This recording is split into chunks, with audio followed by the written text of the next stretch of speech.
Hello all the future officers, I welcome you all to Study Funda Defence. स्वागत है आपका आज की इस वीडियो में। सीडीएस 1 2024 का जो एग्जाम आपका 21 तारीख को हुआ था, उसके अंदर बहुत सारे क्वेश्चंस आपको देखने को मिले होंगे।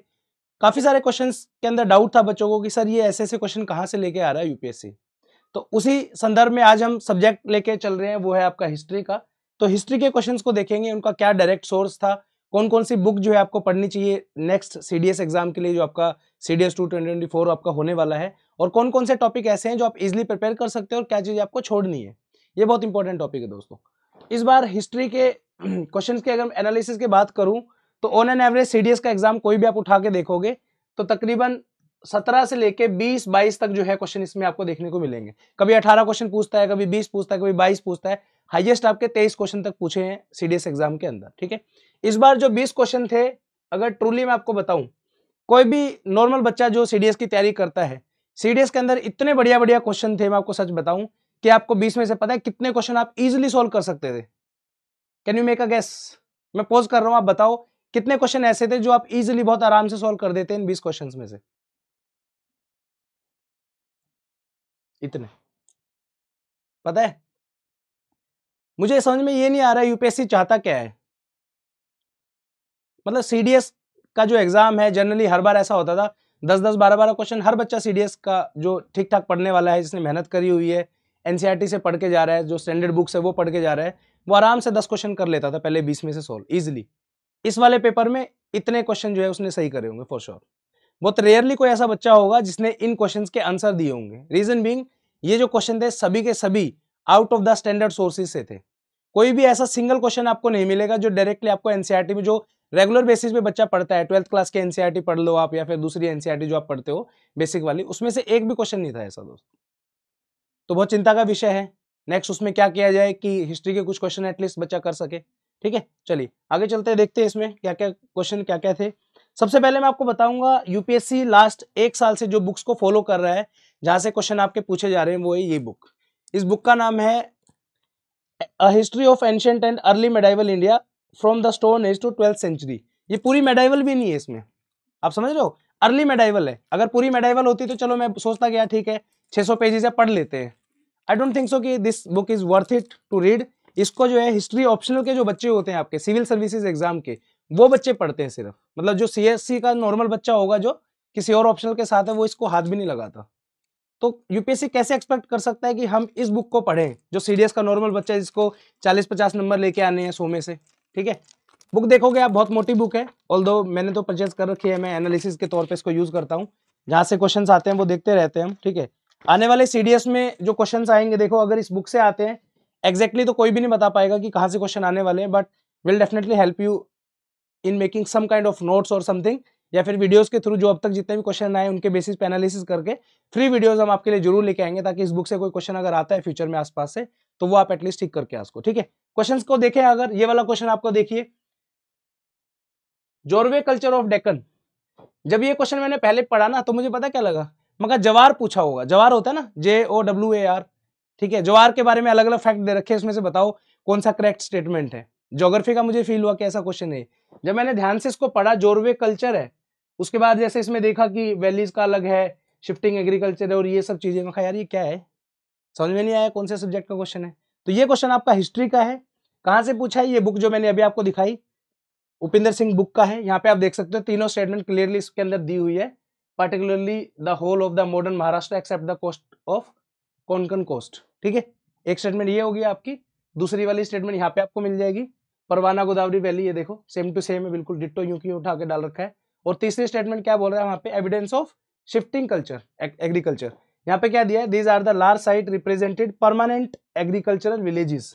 शिफ्टिंग का क्या मतलब होता है, जब एक जगह को छोड़ के आप दूसरी जगह चले जाते हो। परमानेंट का मतलब क्या है, कंटिन्यूअस खेती वहीं पे आप करते हो। तो इसमें थर्ड ऑप्शन गलत हो जाएगा, 1 और 2 will be the correct answer. ठीक है, नेक्स्ट चलते हैं। ये क्वेश्चन देख लो, Madurai the capital city of Pandya kingdom. मतलब इतना डेप्थ में पूछ रहा है ना यूपीएससी, सिविल सर्विस वाला भी बच्चा भी आंसर नहीं कर पाएगा इनको, पता है आपको। सीडीएस वाला कैसे करेगा, मुझे समझ में नहीं आ रहा है कि यूपीएससी क्या चाहता है बच्चों से। ठीक है, ये वाला क्वेश्चन डायरेक्टली आपका, दोनों स्टेटमेंट आपको यहाँ पे देखने को मिल जाएंगे, 1 और 2 will be the correct answer. ये वाली बुक अगेन सेम, यहाँ से आपको देखने को मिलेगा। ठीक है, नेक्स्ट क्वेश्चन देखो, Mauryan state and the forest people. तीनों स्टेटमेंट आपको देखने को मिलेंगी अगेन उपिंदर सिंह बुक से। नेक्स्ट क्वेश्चन है, who among the following Chola kings encourage the Shailendra ruler of Sri Vijaya to build the Buddhist vihara in Negapattinam. ठीक है, इस वाली स्टेटमेंट को जब आप पूरा पैराग्राफ को पढ़ोगे यहाँ से आपका आंसर मिल जाएगा, राजा राज चोला। ठीक है, तो इसको राजा राज वन के नाम से भी जानते हैं। ये वाला भी उपिंदर सिंह से ही था। नेक्स्ट क्वेश्चन आ जाओ, royal portrait of Simha Vishnu and Mahendra Varman are found in the cave temple of Mallapuram. ठीक है, ये वाला क्वेश्चन भी जो है आपको इसी बुक से देखने को मिलेगा, इधर आप पढ़ोगे तो यहाँ पे आपको दिखाई देगा कहीं ना कहीं। ठीक है, नेक्स्ट वाला क्वेश्चन देख लो, which of the following statement about Veerashaivism is correct. ये वाला क्वेश्चन भी आपको इसी से देखने को मिलेगा। अब ये बुक जो है ना, आपको लग रहा होगा सारे क्वेश्चन यहीं से आ रहे हैं तो इस बुक को ही पढ़ लेते हैं ना, क्या दिक्कत है? दिक्कत है दोस्तों, दिक्कत क्या है, आप एक चीज को अंडरस्टैंड करने की कोशिश करो। ये चीज चलो मैं आपको लास्ट में बताऊंगा, प्लीज वीडियो का एंड तक देखना कि ये बुक क्यों नहीं पढ़नी है आपको। ठीक है, चलिए नेक्स्ट क्वेश्चन है आपका, Man Kutuhal a work on music was prepared under the ages of ancient and medieval India की एक बुक आती है आपकी, पूनम दलाल दहिया मैम की है, आईपीएस ऑफिसर है शायद ये। तो यहाँ पे जो आप देखोगे तो राजा मानसिंह ऑफ द ग्वालियर इसका आंसर आएगा यहाँ पे। ये आप देखो यहाँ पे कोतूहल लिखा हुआ है और इधर ही कहीं लिखा होगा। ठीक है, उसके बाद आप इसको देखोगे, ये बुक जो है ये भी काफी मोटी बुक है, तकरीबन आई थिंक 500 पेजेस के आसपास होगी। अगेन ये बुक जो है सिविल सर्विसेज के बच्चे ही पढ़ते हैं। ठीक है, नेक्स्ट आपका हु प्रोपाउंडेड कश्मीर सेविज्म। ठीक है, अब ये वाला जो है किसी बुक में मुझे मिला नहीं, नेट पे देखा तो एक डायग्राम दिया हुआ था तो ये डाल दिया मैंने यहाँ पे। ठीक है, उससे अगला देख लो, which one of the following was not a part of action programme of non cooperation movement. ठीक है, तो ये स्पेक्ट्रम में मिल जाएगा आपको नॉन कोऑपरेशन मूवमेंट का, और ये थीम्स की हिस्ट्री की एक स्टेटमेंट भी इसमें दी हुई है, थर्ड वाली जो आपकी थीम है। ठीक है, इसका जो करेक्ट आंसर आएगा वो आएगा आपका सी। नॉट करेक्ट पूछा है तो taking control of the law and order machinery of the state by the Congress working committee, ये करेक्ट स्टेटमेंट नहीं है। नेक्स्ट उस पे आ जाइए, which of the following industries was most affected by the industrialisation of India in the 19th century. ये question आप directly आप देखोगे ना तो आपको वैसे नहीं मिलेगा कहीं भी कि डायरेक्टली सोर्स में सेम टू सेम स्टेटमेंट में लिखा होगा, लेकिन आप जब बुक को पढ़ोगे, थीम्स की जो आपकी एनसीईआरटी है, वहां पे आपको एक रफ आइडिया लग जाएगा कि कॉटन टेक्सटाइल के बारे में यहाँ पे बात हो रही है। ठीक है, क्योंकि उस टाइम पे जो है 19th सेंचुरी के अंदर जो है डिक्लाइन ऑफ द इंडस्ट्रीज हुआ था, तो उसमें कॉटन का नाम आता था आपका। ठीक है, तो ये जो है आपका एक जर्नल से जो है निकाला है, तो यहाँ पे आप देख सकते हो most was the cotton textile industry. ठीक है, नेक्स्ट आपका consider the following statement about the early phase of national movement in India. यहाँ पे अलग अलग स्टेटमेंट दी है, ये आपकी स्पेक्ट्रम वाली बुक में मिल जाएगी दोस्तों। तो इसमें आप देखोगे 3 अलग अलग स्टेटमेंट दी है। ठीक है, तो इसमें जो है अलग अलग स्टेटमेंट आप देखोगे, सुरेंद्र नाथ बनर्जी के ऊपर भी मिल जाएगी आपको यहाँ पे। उसके बाद पॉलिटिकल एसोसिएशन इन बॉम्बे, उसके बारे में दिया हुआ है, एओ ह्यूम के बारे में भी दिया हुआ है। तो ये सारी की सारी स्टेटमेंट जो है आपको मिल जाएगी स्पेक्ट्रम के अंदर, वहां से जाके आप देख सकते हो इसको। नेक्स्ट जो क्वेश्चन था आपका, which of the following statement regarding the industrial revolution is are correct. यहाँ पे आप देखोगे ये एजेस ऑफ इंडस्ट्रियलाइजेशन वाला है, ये एनसीईआरटी 10th क्लास का टॉपिक है, वहां से इन्होंने उठाया और यहाँ पे डाला है यहाँ पे। ठीक है, चलिए नेक्स्ट आपका, which of the following has been the important early Chola paintings discovered at the Brihadeshwara temple Thanjavur in 1931। आपको पता है सीडीएस के ही एग्जाम में पहले क्वेश्चन क्या पूछा जाता था, बृहदेश्वरा टेम्पल जो है किस जगह पे है। ठीक है, ऑप्शंस में आता था आपका सांची, थांजावुर, हम्पी, इस तरीके से बहुत इजी क्वेश्चन। अब पता नहीं यूपीएससी को क्या हो गया, कैसे क्वेश्चन पूछने लगा है। नेक्स्ट है आपका, the who among the following was not a court poet of the king Krishnadevaraya.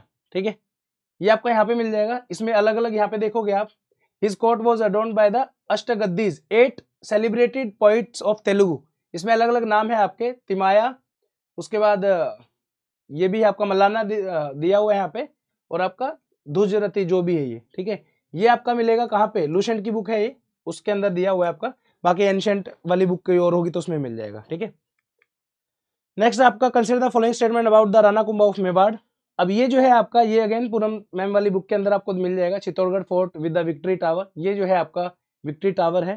तो ये वाला जो है आपका history of medieval India Satish Chandra वाली बुक में मिल जाएगा। अब काफी कंफ्यूजन है इसमें, यहाँ पे आप देखोगे तो विक्ट्री टावर जो है कीर्ति स्तंभ के नाम से लिखा हुआ है, लेकिन बहुत आंसर की में बोला है लोगों ने कि ये आंसर गलत है, कीर्ति स्तंभ अलग चीज है, विक्ट्री टावर अलग है, जबकि मुझे लगता है कि दोनों सेम ही है, तो एक बार ये चेक कर लेना आप।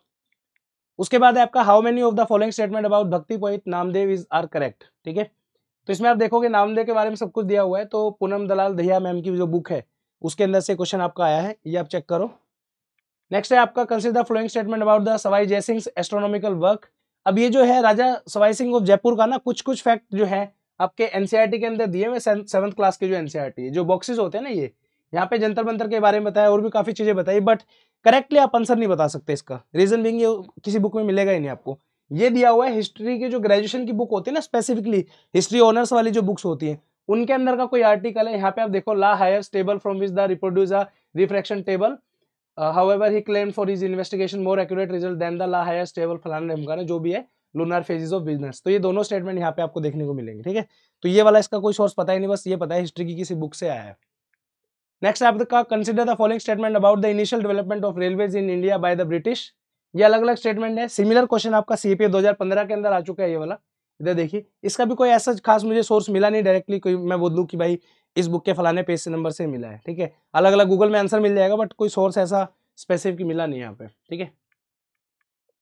नेक्स्ट है आपका, how many of the following statement regarding medicine and related practices in medieval India is are correct. इसका भी कोई खास सोर्स मिला नहीं, हो सकता है ये इंटरनली पूछे गए, जैसे फ्रांकोइस बर्नियर की जो खुद की किताब लिखी हुई है ना, उसमें से कहीं से कोई स्टेटमेंट उठा के दे दी यूपीएससी ने। ये देखो, इसका कोई सोर्स ऐसा मुझे मिला नहीं। नेक्स्ट है, eight which of the following places was diamond mining carried out during the Delhi सल्तनत पीरियड। 100% श्योरिटी जो है, आंसर तो आपको मिल जाएगा इसका पन्ना। क्वेश्चन कहाँ पे दिया हुआ है, लाइन कहाँ पे लिखी है, वो किसी को नहीं पता, ठीक है। ये थे दोस्तों आपके सारे हिस्ट्री के क्वेश्चन। अब सबसे बड़ी बात आती है CDS 2 2022 के लिए, हिस्ट्री के लिए करे क्या फिर, ठीक है। दो चीजें मैं आपको समझाना चाहता हूं यहाँ पे क्लियरली।